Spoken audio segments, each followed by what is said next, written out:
You know, it's funny, I went to a broadcasting trade school about 3 years after I graduated high school, and when it came to like recording things on a camera, the very first thing they taught us is that before you start recording anything, you should set the white balance on the camera. Now, what that means is there's a setting in the settings on pretty much all modern cameras that will set what the balance of white is. So what you basically want to do is you want to go to this setting and then you want to make it measure the white. So you hold up something that's white, and then so for the lighting that you have, it's like, okay, that's what white is for your setup. So what I'll do here is I'll just step out of the way and set the white balance to the sheet here because that's the white, and then it just makes all the levels of the colors more natural to what they actually are. So the sad thing is that I didn't really think to start doing that on all of these videos until about 6 weeks ago. But now I always remember to do it. And when I was at VidCon, like every time I would change locations, I would always set the white balance the very first thing when I got to the new location. Speaking of forgetting things, there is something that I wanted to talk about really quickly at the top of the video here, and that is that I forgot someone that I talked to at E3 when I made, you know, the people I've talked to at conventions chart a few weeks ago with all the people from E3 that I talked to. And that person is Allison Hayslip, who is a host and actress who used to be on G4 when G4 was a thing, and was one of the original hosts of American Ninja Warrior when it was on G4. And a lot of people don't realize now that American Ninja Warrior is this huge program on NBC. It actually started on G4, and it was hosted by Allison Hayslip and Blair Herter. And she has hosted a lot of the web interviews for The Voice, and she's acted in some movies and stuff. And I finally got a chance to meet her at E3. And she was just as nice as I always suspected that she was, so that was really awesome. So let's go ahead and go to the board and make some room for her and then throw her on there.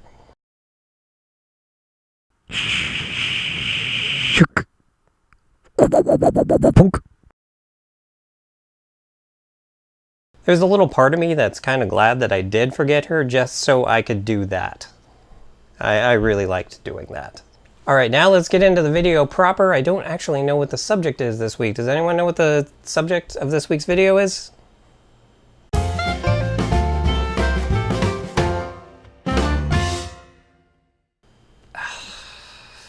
Yeah, I really need to update that graphic. That one's a little weak.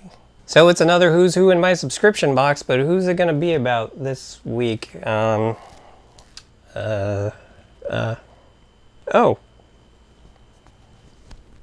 That's not a bad idea. Roll the thing.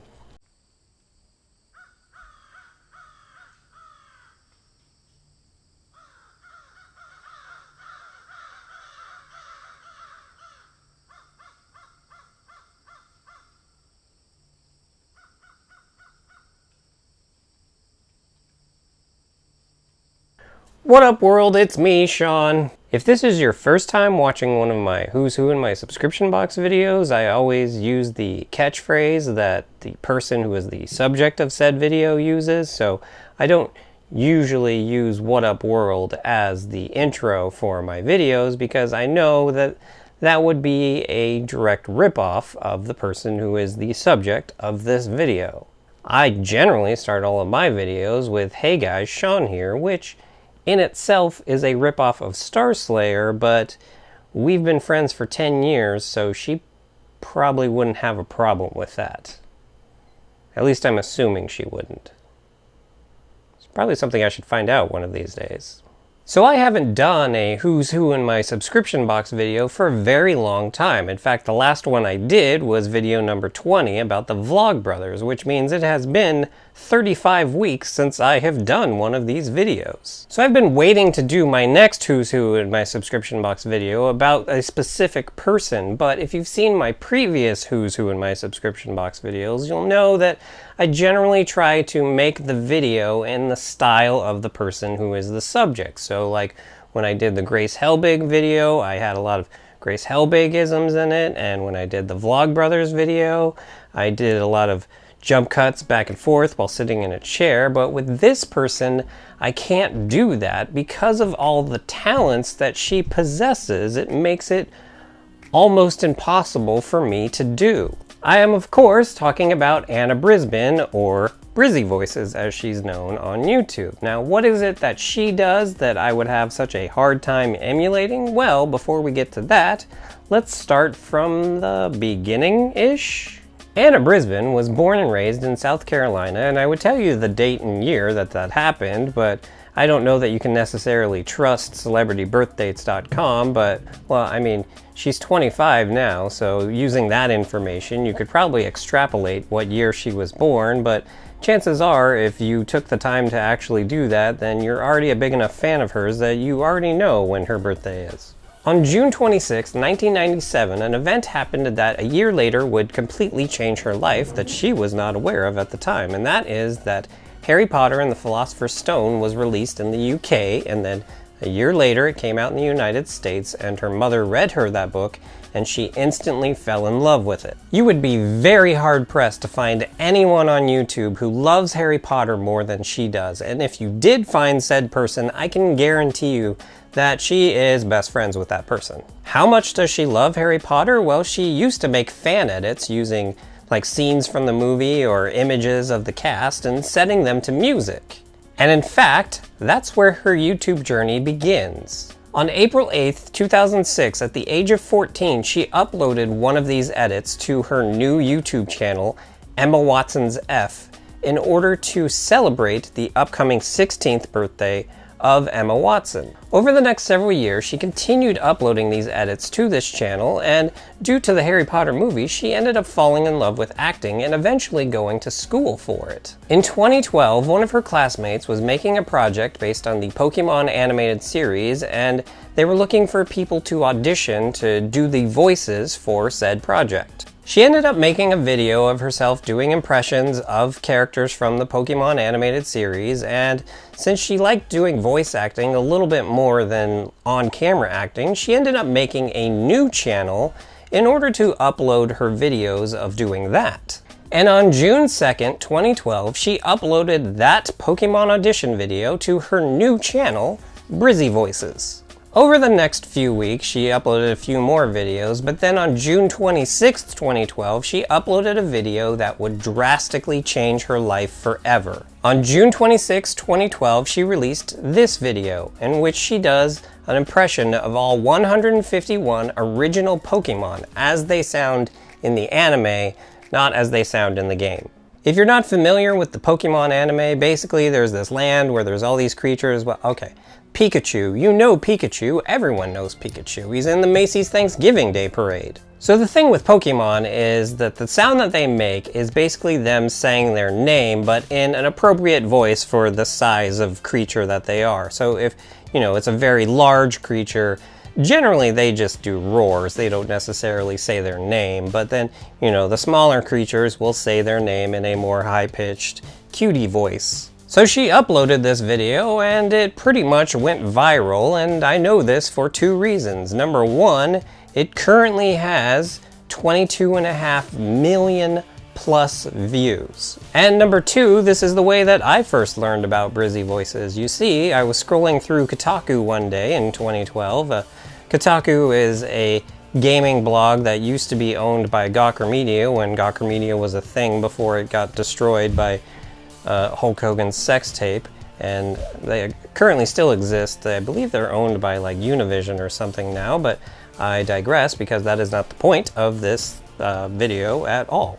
So I was scrolling through Kotaku and they had this article about, hey, look at this girl who did an impression of all 151 Pokemon, and I watched it and I was thoroughly entertained. Over the next few years, she would pop up in my YouTube recommendations, and I'm sure at least at one point that Kotaku must have done at least one more article about one of her newer video game impression videos. But then in 2015, I went to my first VidCon, and I went as a community member, and as a result of that, I was able to sign up for the meet and greet lottery. Now you see, the way that meet and greets work at VidCon is they have a hall set up specifically for meet and greets, and like a few months before VidCon they will send out a list of all the people that are doing meet and greets at VidCon, and you send in a list of your top 25 people that you want to meet, and then they will try and do their best to get you 3 of those top 25 people. They do relatively well in keeping you like within the top 5, but they do the 25 just in case, you know, because they can't have 10,000 people meeting and greeting with Markiplier, because there's just not enough time to do that. I mean, he would, because he's such a stand-up guy, he would do that, but he just physically couldn't do that. So I started filling out my list, and I'll be honest, I wasn't really following a lot of YouTubers at that time, so I had a bit of a hard time filling out my list of 25 people. So I put down the people that I knew then. So of course I put Grace Helbig at the top because she's kind of the entire reason that I even know that YouTube is a thing that people do. And then I put John and Hank Green because they created VidCon, and then I put Felicia Day because, well, I'm a nerd, and then I put like Freddie Wong on there because I had seen his videos, and I put iJustine on there because I knew who she was at that time, and then I saw Brizzy Voices on the list, and I'm like, oh, she's that girl that does the impression videos. I'll go ahead and throw her on there too.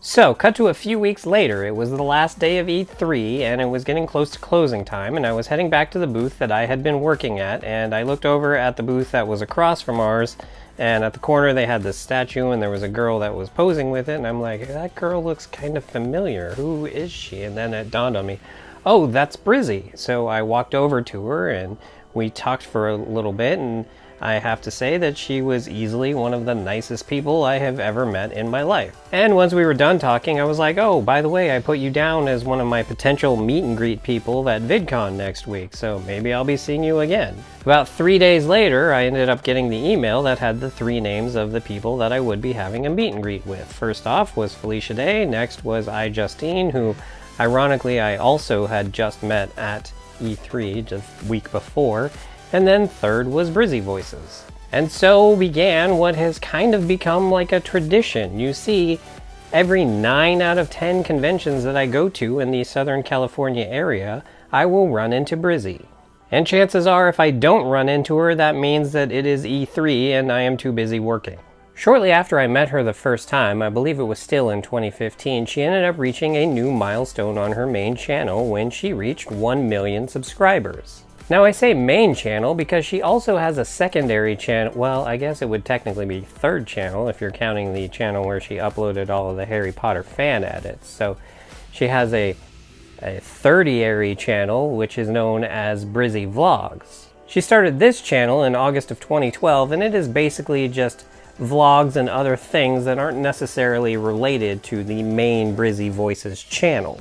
And that's just the things that she's done on her own. She's also appeared as an on-screen actress in various projects such as the web series Valet, or the Harry Potter fan film Severus Snape and the Marauders, or the short film Better You. She's also done a multitude of voiceover work for such projects as the Happy Wheels animated series, or the How It Should Have Ended series, or multiple video games, or the Warp Zone's If Blank Had Blank series, which is generally stuff like if Harry Potter characters had Twitter, or if Disney princesses had Facebook, and various things like that. She's also appeared in various reoccurring online shows such as Kingdom Geek, or The Screen Junkies Show, or YouTubers React on the Fine Brothers channel. And she's done a plethora of collabs and appearances on other YouTubers' channels, such as Butch Hartman, who created a bunch of very popular Nickelodeon shows, including The Fairly Odd Parents and Danny Phantom, or John Cozart, or Thomas Sanders, or if you remember earlier when I said, hey, if you can find someone who loves Harry Potter more than her, there's a chance that she's best friends with them, well, that would be Tessa Netting, or Lena, the overly attached girlfriend, or Markiplier, or even the place that I first saw her outside of the original 151 Pokemon viral video that she did, Grace Helbig. And now, so as to not be left out of this list of amazing people, we have a who's who in my subscription box first. An actual appearance by the subject of the video. I do a thing every now and then where I do Who's Who in my subscription box, and I talk about my favorite YouTubers. And so far I've done Lindsay Sterling, Grace Helbig, and the Vlogbrothers, and I've been waiting for the next one to be you, because you are obviously one of my favorites, because 3 years ago we met at E3, and I've run into you at, what, like 70% of the conventions I've gone to since that point? And one of the things that makes you really special is, if you look over here, there's a huge line of people waiting to see you. And then if you look over here, there's a huge line of your friends supporting you. Yay, friends! Yay, viewers! Yay, and there's all the viewers that would love to see you too. And that's what makes Brizzy special, is that she is beloved by everyone. So thank you for being Brizzy. No problem. It's all I know how to do. All right. Now she's embarrassed, so I'm gonna let her go. Bye. Bye. Two things about that clip. First off, I cannot believe how awkward I am, and it actually leads into a podcast idea that I've had for quite some time now that I hope that I can actually make someday. And second, I felt a little bad about how bashful I made her because of all the praise that I was throwing upon her, but later that day I watched the video that she shot with Thomas Sanders in that same afternoon, and he did the same thing, and she got just as bashful in his video as in mine, and they've been friends for like many years, so I didn't feel as bad about it at that time because it's just her humility. Is that a word? Her humbleness, how humble she is. Google all those.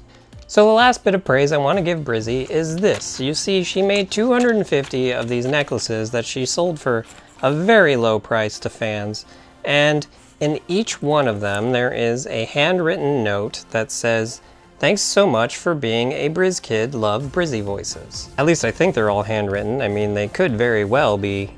Oh, no, that is definitely handwritten because you can see the bleed through on the back. And then, here's the necklace, and if you see here, it says Briz Kid on it. So I thought that was neat. She got 250 of these necklaces printed up that say Briz Kid on them for fans, and then she released the video about how they were made. You see, every single one of these letters she stamped out herself. I'm sure there's technical terms for all this, but she went to a friend's house, I believe it was James Chats, who she's done a lot of videos with and goes to Disneyland with him and his group of friends that go to Disneyland together all the time. And basically she had a stamper that had each individual letter on it, and she hit it with a hammer and stamped in each letter individually on 250 of these herself. And that made each one of these special because that means that she stamped out 1,750 letters, and that's assuming that there were no issues with any of them where she had to redo them or anything. But that's what makes Anna so special. Not only is she super talented, but she cares a lot about her fans. And as I once told her, it is so weird to have someone so much younger than me be one of my YouTube heroes. If I ever reach her level, I hope to be as gracious and generous and humbled as she is. So if you haven't ever before, go check her out. I have links to all sorts of stuff down below. Her channels, some of my favorite videos, some of my favorite collabs she's done, just all sorts of stuff. You can spend hours down there just clicking on the links that I'm going to put down there. Okay, maybe not hours, but hour. But that's going to do it for me this week, so if you liked this video, go ahead and hit the like button, and if you'd like to see more of the crazy crap that I do around here, go ahead and hit the subscribe button, and if you'd like to help support the crazy crap I do around here, go ahead and hit up my Patreon. And with that, have a good however long it is until you watch my next video.